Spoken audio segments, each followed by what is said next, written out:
Bonjour, ici Olivier Seth et me voici de retour et j'espère que finalement on va finir cette histoire parce que j'ai comme l'impression qu'elle ne se finit pas. Alors, continuons cette histoire que nous avons commencée depuis quelques semaines maintenant. Nous sommes toujours dans le livre de 2 Rois, mais cette fois-là au chapitre 8, nous sommes en train d'évoluer avec cette histoire.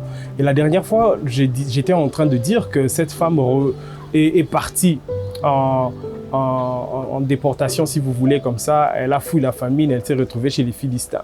Elle a passé 7 années de sa vie là-bas, loin de sa zone de confort, loin de ses biens et de ce qu'elle avait construit, loin de ce qui constituait pour elle justement une vie ou sa vie quotidienne. Ainsi donc, 7 années après, elle prend la décision de retourner dans son pays après que cette famine soit justement passée. Elle prend la décision de retourner dans son pays, mais elle ne peut pas récupérer tout ce qu'elle a si elle ne voit pas le roi et que le roi n'ordonne pas justement qu'elle puisse récupérer ce qu'elle avait perdu. Mais vous savez, j'ai envie de dire comme ça, Dieu sait tellement faire les choses que même lorsque vous avez comme l'impression que l'histoire est en train de s'arrêter et de se finir, en vrai, elle ne fait que commencer. Dieu sait tellement bien faire les choses que même lorsque vous pensez que c'est en train de mal tourner pour vous, en vrai, Dieu est en train de vous créer une situation, de vous ouvrir une porte qui permettra que vous puissiez être surpris, mais surpris agréablement. J'ai envie de dire ceci à quelqu'un. Faites toujours confiance à Dieu. Faites confiance au Seigneur parce que vous ne savez pas ce qu'il vous réserve. Dieu est le genre de metteur en scène ou de réalisateur qui vous concocte de très belles choses et qui ne vous dit toujours pas quand est-ce que vous allez ou comment est-ce que vous allez apprécier cela. Lorsque cela vient, vous vous rendez compte que, waouh, je ne pouvais pas imaginer que ça aurait ce résultat. Un peu comme mon réalisateur derrière cette caméra. Des fois, il me surprend quand je regarde ce qu'il fait et qu'après, je dis comment il a fait ça, comment il a pu produire de cette vidéo et ressortir ça. Justement, parce que vous savez, celui qui est aux commandes ou celui qui fait un travail ou celui qui commande les choses, c'est exactement ce qu'il va en faire. Lui voit ce que vous ne voyez pas. Ainsi, Dieu voit toujours ce que vous ne voyez pas. Ainsi, Dieu sait ce que vous ne savez pas. Dieu a la capacité de vous surprendre, mais les surprises de Dieu restent toujours agréables. Alors, elle arrive devant le roi. Devant le roi, elle arrive, mais agréablement surprise, elle est en train d'arriver au moment où le roi demande à Géasi de raconter les histoires du prophète Élisée, ses prouesses et les grandeurs, les grandes choses que Dieu a faites avec lui et par lui.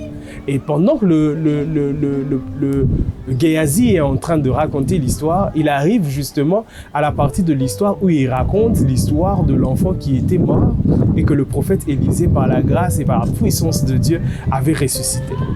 Alors, arrivé à cette histoire-là, Géasi dit au roi, justement, la femme dont je suis en train de parler et le fils, la voilà. Comme si le temps où encore les choses se sont orchestrées pour qu'à ce moment précis, j'aime Dieu parce qu'il est capable d'orchestrer les choses pour qu'au moment précis où on parle de l'histoire de la femme, où on parle de l'histoire de l'enfant, la femme soit là au moment précis. Comment est-ce que ce calcul s'est fait? Comment est-ce que c'est arrivé? Comment est-ce que ça s'est fait aussi justement et précisément à cet instant précis? C'est là que le roi entend l'histoire de l'enfant et c'est là que cette femme arrive. Et qu'elle dit au roi qu'elle veut récupérer. Alors le roi ordonne qu'on lui rende tout ce qu'elle avait avant qu'elle ne parte. Waouh!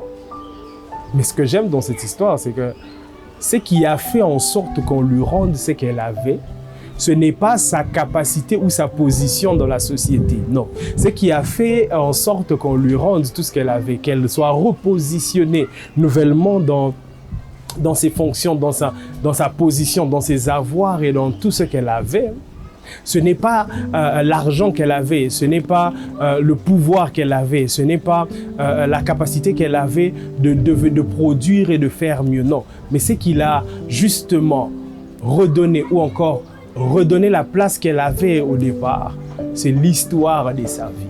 Frères et sœurs, il y a des choses que seulement l'histoire de votre vie vous ouvrira. J'ai envie de dire ça comme ça. Il y a des endroits dans lesquels vous arriverez, dans lesquels vous entrerez, que à cause de l'histoire de votre vie.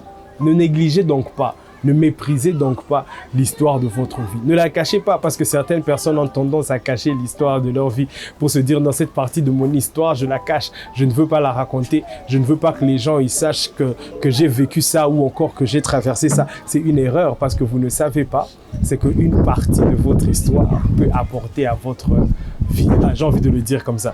Vous ne savez pas, c'est qu'une partie de votre histoire du passé peut apporter à votre histoire du futur. Faites attention donc, ne négligez pas ce que Dieu fait avec vous, ne négligez pas ce que Dieu fait par vous et ne négligez pas ce que Dieu fait en vous. Ainsi donc, vous devez savoir que celui qui écrit l'histoire est celui qui connaît la suite. Celui qui écrit l'histoire de votre vie connaît forcément la suite et Dieu est celui qui fait ce genre de choses. Et alors, cette dame a été réhabilitée. Mais vous remarquez que depuis le départ jusqu'à arriver là, on a comme l'impression qu'elle a perdu beaucoup de choses et qu'elle a peut-être manqué et failli à certaines choses. Mais vous savez quoi? Lorsqu'on marche avec Dieu, on a une seule destination. J'ai envie de le dire comme ça. La seule destination lorsqu'on marche avec Dieu, c'est la gloire. C'est la gloire et peu importe, j'ai envie de le dire comme ça, ce qui se passe entre les deux gloires. La prochaine destination, c'est la gloire. Peu importe ce que vous avez vécu hier, peu importe ce que votre histoire vous a privé hier, la suite, c'est toujours et encore toujours une gloire lorsque vous marchez avec Dieu. Et l'histoire est de telle sorte que elle ne s'arrête pas là aujourd'hui non plus. Elle va continuer. D'ailleurs, je me rends compte que je suis en train de dire des très bonnes choses à quelqu'un ici. Et je crois que cela est en train de bénir et de changer la façon de voir de quelqu'un. Donc ne perdez pas espoir, n'abandonnez pas, ne désespérez pas. Cette série d'histoires ou cette série de vidéos avait pour objectif de vous ouvrir les yeux sur l'importance de ce que vous vivez avec Dieu. De vous ouvrir les yeux sur l'importance de ce que Dieu fait par vous, de ce que Dieu fait en vous et de ce que Dieu fait avec vous. Ainsi donc, peu importe ce qui vous arrivera, restez focus et fixez votre regard sur Dieu et sur Dieu seul. Et j'ai pas de montre. Et vous savez pourquoi? Parce que la suite de l'histoire, c'est vous qui l'écrivez. Je suis Olivier Sette.